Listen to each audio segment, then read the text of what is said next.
When it comes to game endings, we often want the good ending, the one where our hero rides off into the sunset after a job well done. But sometimes that doesn't happen, because we did a poor job of saving the day and either got the hero sent to an early demise, or just made some incredibly poor decisions. In these cases, we get the bad ending. And while some of these can be outright depressing, others are pretty damn hilarious. So here are 6 of the funniest bad endings that you can get in a video game.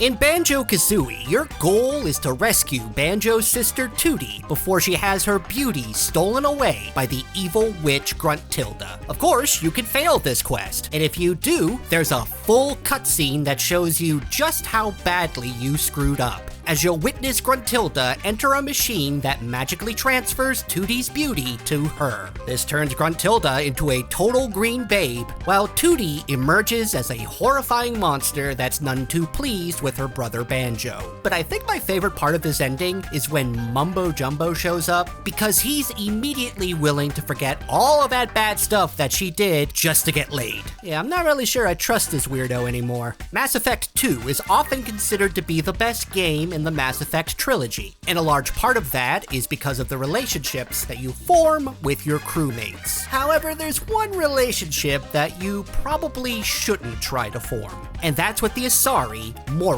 She's the daughter of fellow crew member Samara, and if you choose to help Morinth instead of Samara, you can take her back to the ship and try to romance her. The problem is that Morinth has a condition that when she does the Asari form of mating, which is when she joins minds with people, the process would kill the person that she mated with. So sure enough, when you try to get with Morinth, well, let's just say that she blows your mind in more ways than one. Critical mission failure indeed.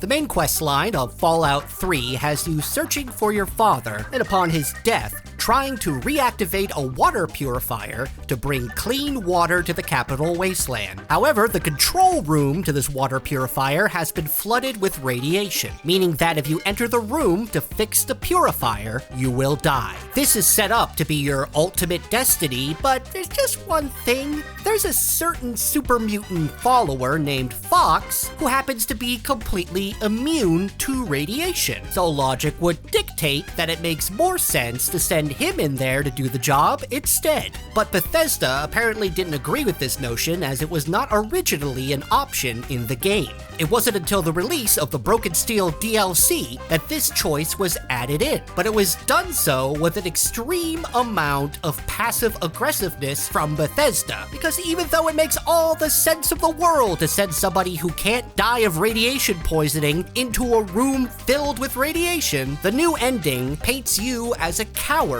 for not sacrificing yourself like your dumb dad, and declares Fox the true hero of Fallout 3. It was not until the end of this long road that the lone wanderer was faced with that greatest of virtues, sacrifice.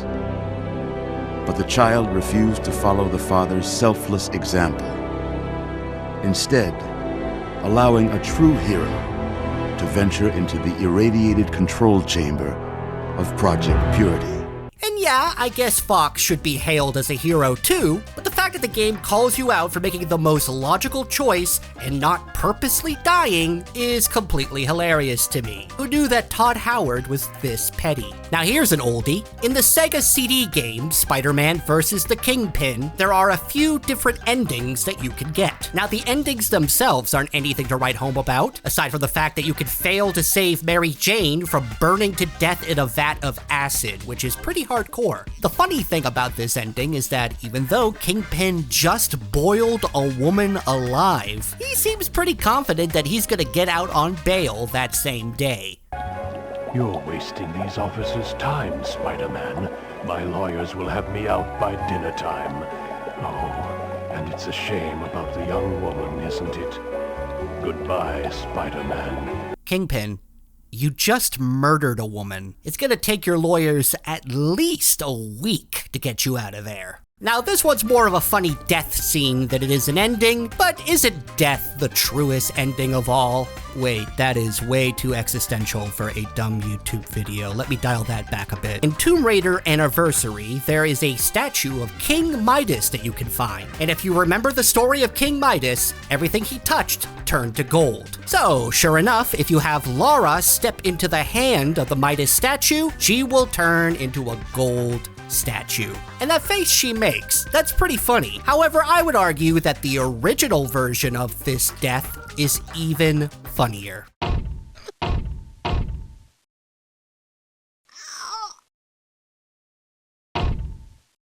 It's the clunk sounds that make it. Why would they leave out the clunk sounds? Finally, the Outer Worlds will give you plenty of decisions to make, and some of these can be very amusing if you happen to have incredibly low intelligence. Case in point, when it comes time to save the colonists, you can choose to pilot the ship yourself instead. However, since you're functionally an idiot according to your stats, when you try to fly a spaceship, you get this ending.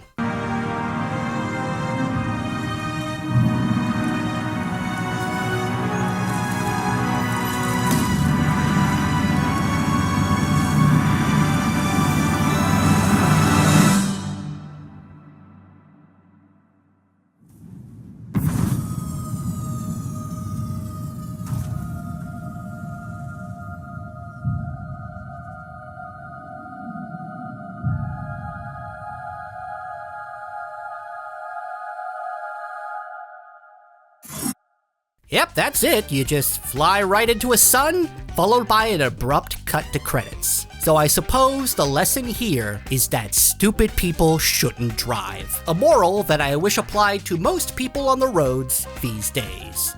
Got a hilarious bad ending for us to know about? Let us know in the comments below. And for all your gaming news and guides, be sure to check out thegamer.com. I'm Jamie Latour, and we'll see you next time.